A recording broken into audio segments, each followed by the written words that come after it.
வணக்கம் மக்களே, welcome to Yuvan tech world channel.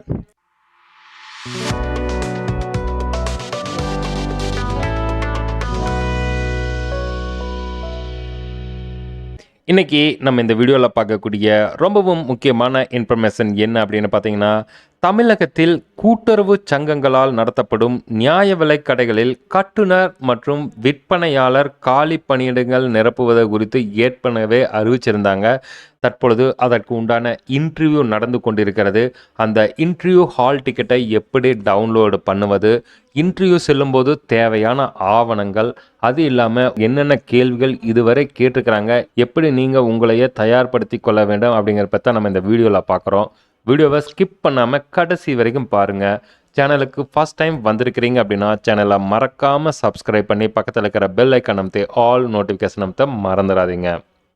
தமிழகத்தில் ரேஷன் கடை வேலைவாய்ப்புக்காக ஏற்கனவே ஒவ்வொரு டிஸ்ட்ரிக்ட் மூலியமாக விண்ணப்பங்கள் வரவேற்கப்பட்டன. அவர்களுக்கு உண்டான ஆன்லைன் அப்ளிகேஷன் டேட் பார்த்திங்க அப்படின்னா 7/11/2024 5:45 மாலை வரை இருந்தது. அதுக்கு உண்டான டேட் எல்லாமே முடிந்து போகுது. தற்பொழுது இன்டர்வியூக்கு உண்டான ஹால் டிக்கெட் வந்து அந்தந்த டிஸ்ட்ரிக்ட் மூலியமாக வெளியிட்டிருக்கிறாங்க. இன்கேஸ் உங்களுக்கு எஸ்எம்எஸோ அல்லது இமெயில் மூலமோ நோட்டிஃபிகேஷன் வரல இன்டர்வியூக்கு அப்படின்னா நீங்கள் உங்களோட ரிஜிஸ்டர் யூசர் ஐடி பாஸ்வேர்டு மூலம் ஆன்லைனில் செக் பண்ணி பார்த்துக்கலாம். இங்கே உங்களோட யூசர் ஐடி உங்கள் பாஸ்வேர்டு இன்கேஸ் தெரியல அப்படின்னா டேட் ஆஃப் பர்த் மேலே கிளிக் பண்ணிவிட்டு நீங்கள் எந்த இயர், எந்த மந்த், எந்த டேட்டோ அதை செலக்ட் பண்ணிக்கங்க.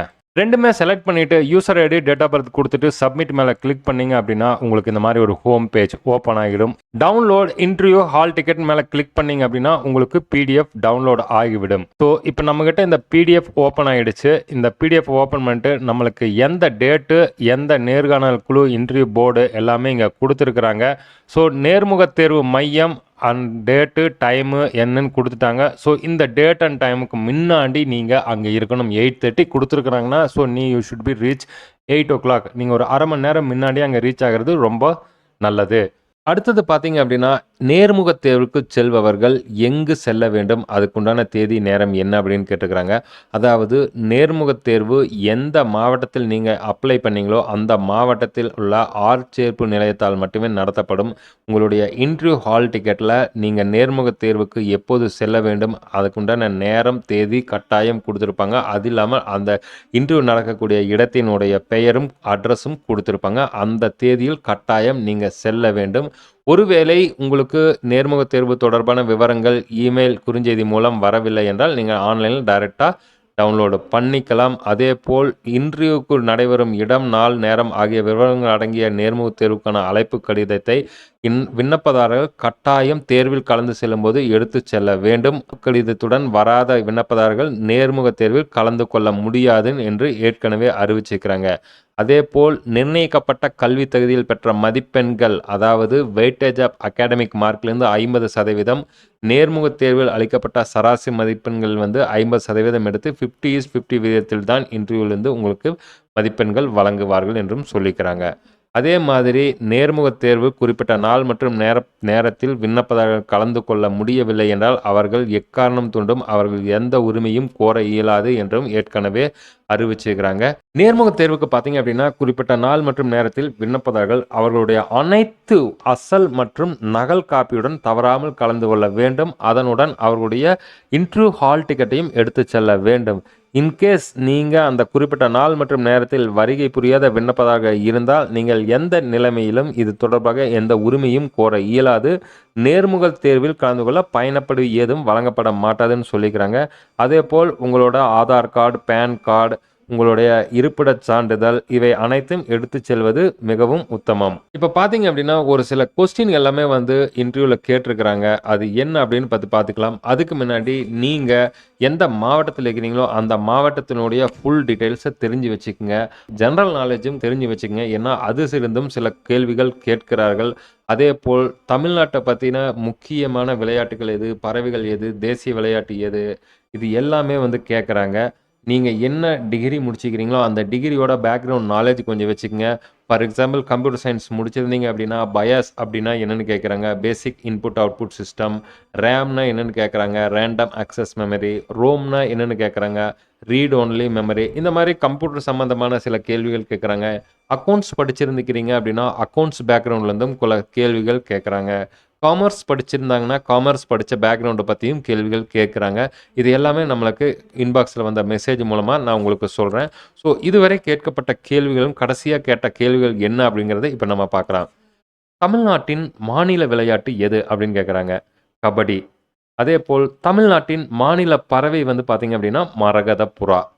தமிழில் மொத்தம் எத்தனை எழுத்துக்கள் உள்ளன? உயிரெழுத்து 12, மெய் எழுத்து 18, உயிர்மெய் எழுத்துக்கள் 216, ஆயுத எழுத்து 1, ஆக மொத்தம் 247 எழுத்துக்கள் உள்ளது. ரேஷன் கடையில் வழங்கக்கூடிய பொருட்களின் விலை பட்டியல் பற்றி கூறும் கேட்குறாங்க. ஸோ இந்த பேசிக் நாலேஜ் எல்லாமே உங்களுக்கு தெரிஞ்சு வச்சுக்கணும். ரேஷன் கடையில் என்னென்ன பொருட்கள் என்னென்ன விலைக்கு விற்கிறாங்க அப்படிங்கிறத பற்றி நீங்கள் தெரிஞ்சு வச்சுக்கங்க.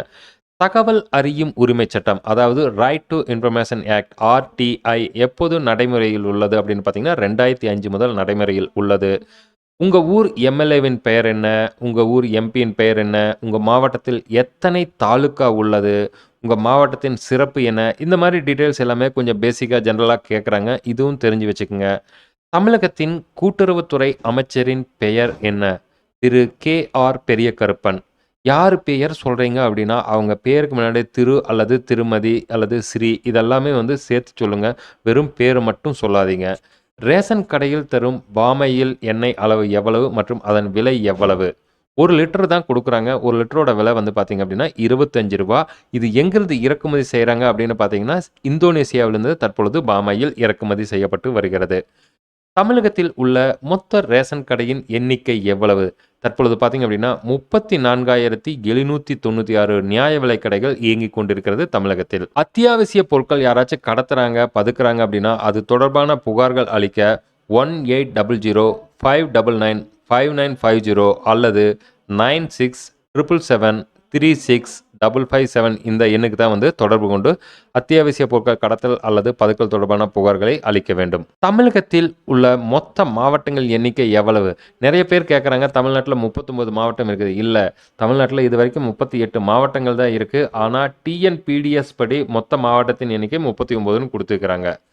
வேர்கள் திட்டம் எந்த வங்கியில் அறிமுகப்படுத்தப்பட்டது அப்படின்னு பார்த்தீங்கன்னா, வேர்கள் வங்கி கூட்டுறவு வங்கி மூலம்தான் அறிமுகப்படுத்தப்பட்டுள்ளது. அது இப்பொழுதும் செயல்பட்டு வருகிறது. கூட்டுறவு கொடியில் எத்தனை வண்ணம் இருக்கிறது? 7 வண்ணம் இருக்கு. அதாவது ரவுண்ட் சர்க்கிளில். அதே மாதிரி அதோட சின்னம் என்ன அப்படின்னு பார்த்தீங்கன்னா, இணைந்த கைகள். சென்டரில் பார்த்தீங்கன்னா 2 கை சேர்ந்த மாதிரி ஒரு சின்னம் இருக்கு. அதுதான் கூட்டுறவு கொடியின் வண்ணம் மற்றும் சின்னம். உச்சநீதிமன்றத்தின் தலைமை நீதிபதி பெயர் என்ன? சரத் அரவிந்த் போப்டே, இந்திய தலைமை நீதிபதி. அதே மாதிரி குடியரசுத் தலைவரின் பெயர் என்ன? அவர் எத்தனாவது குடியரசுத் தலைவர்? எந்த தேதியிலிருந்து அவர் குடியரசுத் தலைவராக பதவி வகிக்கிறார்? முன்னாள் குடியரசுத் தலைவர்கள் பெயர் என்ன? முதல் குடியரசுத் தலைவர் யார்? இந்தியாவின் முதல் பிரதம மந்திரி யார்? இந்த மாதிரி கேள்வி எல்லாமே கேட்குறாங்க. இதையும் நீங்கள் தெரிஞ்சு வச்சுக்கோங்க. ரேஷன் கடையின் மூலம் இலவசமாக வழங்கக்கூடிய பொருட்களின் பெயர்கள் என்ன? அரிசி மற்றும் கோதுமை. இதெல்லாமே வந்து கொஞ்சம் சிம்பிளாகவே இருக்குது. என்எஃப்எஸ்ஏ இதோட ஃபுல் ஃபார்ம் என்னன்னு பார்த்தீங்க அப்படின்னா, நேஷனல் ஃபுட் சேஃப்டி ஆக்ட். உணவு பாதுகாப்பு சட்டம் கொண்டு வரப்பட்ட ஆண்டு எதுன்னு கேட்குறாங்க. 2013. கூட்டுறவு வார விழா எப்போது நடைபெறும் கேட்டீங்கன்னா, 1 வீக் நடைபெறும். நவம்பர் 14 முதல் நவம்பர் 20 வரை கூட்டுறவு வார விழா நடைபெற்று வரும். பிடிஎஸ் ஆரம்பிக்கப்பட்ட ஆண்டு எது? 1960. பொது விநியோக திட்ட மொபைல் அப்ளிகேஷன் பெயர் என்னன்னு பார்த்தீங்கன்னா, டிஎன்பிடிஎஸ். தமிழ்நாட்டில் ஸ்மார்ட் ரேஷன் கார்டு திட்டம் எப்போது முதல் தொடங்கப்பட்டது? ஏப்ரல் 1, 2017 முதல் ஸ்மார்ட் ரேஷன் கார்டு திட்டம் நடைமுறைக்கு வந்துள்ளது. ரேஷன் கடையில் விற்பனைக்காக பயன்படுத்தப்படும் இயந்திரத்தின் பெயர் என்ன? பாயிண்ட் ஆஃப் சேல் என்று சொல்லக்கூடிய பிஓஎஸ் மெஷின் அப்படிம்பாங்க. தற்போதைய நீர்வளத்துறை அமைச்சரின் பெயர் என்ன? திரு துரைமுருகன் அவர்கள். ஆர்பிஐ அதாவது ரிசர்வ் பேங்க் ஆஃப் இந்தியாவின் கவர்னர் பெயர் என்ன? திரு சக்தி காந்த தாஸ் ஐஏஎஸ் அவர்கள் தான் ஆர்பிஐயோட கவர்னர். தமிழ் தாய் வாழ்த்து பாடலை எழுதியவர் யாருன்னு பார்த்தீங்கன்னா, மனோன்மணியம் பே சுந்தரம் பிள்ளை அவர்கள் தான் தமிழ் தாய் வாழ்த்து பாடலை எழுதினார். தேசிய கீதம் பாடலை எழுதியவர் ரவீந்திரநாத் தாக்கூர். ரேஷன் அட்டை தொடர்பான ஏதேனும் புகார்கள் இருக்குது அப்படின்னா அதுக்குண்டான டோல் ஃப்ரீ நம்பர் கொடுத்துக்கிறாங்க. 1967 அல்லது 1800 425 5901. குடும்ப அட்டைகள் தமிழ்நாட்டில் மொத்தம் 2,25,19,435 மொத்த குடும்ப அட்டைகள் தமிழ்நாட்டில் தற்போது உள்ளது. ரேஷன் அட்டையில் ஏதேனும் பெயர் திருத்தமோ அல்லது முகவரி மாற்றமோ அல்லது உங்களுடைய மொபைல் எண் மாற்றமோ செய்ய வேண்டும் என்றால் ஒவ்வொரு மாதமும் ரேஷன் அட்டை குறைதீர்ப்பு முகாம் நடைபெறுகிறது. அந்த தேதியில் நீங்கள் இலவசமாக உங்களுடைய ரேஷன் அட்டை தொடர்பான குறைகளை நிவர்த்தி செய்து கொள்ளலாம். அதே மாதிரி உங்களுக்கு ரேஷன் கடை திறந்திருக்கிறதா, ரேஷன் கடை மூடப்பட்டுள்ளதா, ரேஷன் கடையில் உள்ள பொருட்களின் விவரங்களை தெரிஞ்சு கொள்ள உங்களுடைய பதிவு செய்யப்பட்ட மொபைல் எண், அதாவது ரிஜிஸ்டர்டு மொபைல் எண்ணில் 9773904050 என்ற எண்ணுக்கு PDS ஸ்பேஸ் 101 அப்படின்னு மெசேஜ் பண்ணிங்கன்னா நியாய விலைக்கடையில் உள்ள பொருள் விவரங்கள் பற்றி தெரிஞ்சுக்கலாம். அதே மாதிரி PDS ஸ்பேஸ் 102 அப்படின்னு அனுப்பிச்சிங்க அப்படின்னா கடை திறந்திருக்கிறதா அல்லது மூடப்பட்டுள்ளதாங்கிற டீட்டெயில்ஸ் தெரிஞ்சுக்கலாம். அதே மாதிரி PDS ஸ்பேஸ் 107 அனுப்பிச்சிங்க அப்படின்னா கட்டண தொகை பற்றிய புகாருக்கு நீங்கள் இந்த நம்பருக்கு மெசேஜ் பண்ணிக்கலாம். ஸோ இதுக்கெல்லாமே தெரிஞ்சுக்கணும் அப்படின்னா எந்த நம்பருக்கு அனுப்பணும்னு பார்த்தீங்கன்னா 9773904050 என்ற எண்ணுக்கு மூலம் SMS அனுப்பி உங்களுடைய கடையின் நிலவரம் பற்றி தெரிந்து கொள்ளலாம். அதே மாதிரி தமிழகத்தில் தற்போதுள்ள குடும்ப அட்டையின் விவரங்கள் பற்றி சொல்லிக்கிறாங்க. முன்னுரிமை அட்டை, முன்னுரிமை அந்தியோதயா அன்ன யோஜனா அட்டை, முன்னுரிமை அற்ற அட்டைகள், சர்க்கரை விருப்ப அட்டைகள், பொருளில்லா அட்டைகள் என்று 5 வகையான அட்டைகள் உள்ளது. அதாவது PHH கார்டு அப்படிம்பாங்க முன்னுரிமை அட்டைகள். இதுக்கு பார்த்தீங்க அப்படின்னா சர்க்கரை உள்ளடக்கிய அனைத்து பொருட்களும் கிடைக்கும். அதே மாதிரி முன்னுரிமை அந்தியோதயா அன்ன யோஜனா அட்டை PHHAAYY கார்டுக்கு பார்த்தீங்க அப்படின்னா 35 கிலோ அரிசி உட்பட அனைத்து பொருட்களும் இவங்களுக்கு கிடைக்கும். முன் உரிமையற்ற அட்டைகள் NPHH அட்டை அப்படின்னு பார்த்தீங்கன்னா அரிசி உட்பட அனைத்து பொருட்களும் அவர்களுக்கு கிடைக்கும். சர்க்கரை விருப்ப அட்டை NPHS அப்படின்னு கொடுத்தீங்க அப்படின்னா சர்க்கரை விருப்ப அட்டை இவங்களுக்கு அரிசியை தவிர சர்க்கரை உட்பட அனைத்து பொருட்களும் இவர்களுக்கு கிடைக்கும். பொருள் இல்லா அட்டை NPHH-NC இந்த கார்டு தான், NPHS-NC தான் பொருள் இல்லா அட்டை. இவங்களுக்கு எந்த ஒரு பொருளும் கிடைக்காது. ஒரு அடையாள அல்லது முகவரி சான்றாக மட்டுமே ரேஷன் அட்டையை பயன்படுத்த முடியும் என்று சொல்லிக்கிறாங்க. ஸோ தமிழகத்தில் இது வரைக்கும் 5 வகையான அட்டைகள் இருக்குது.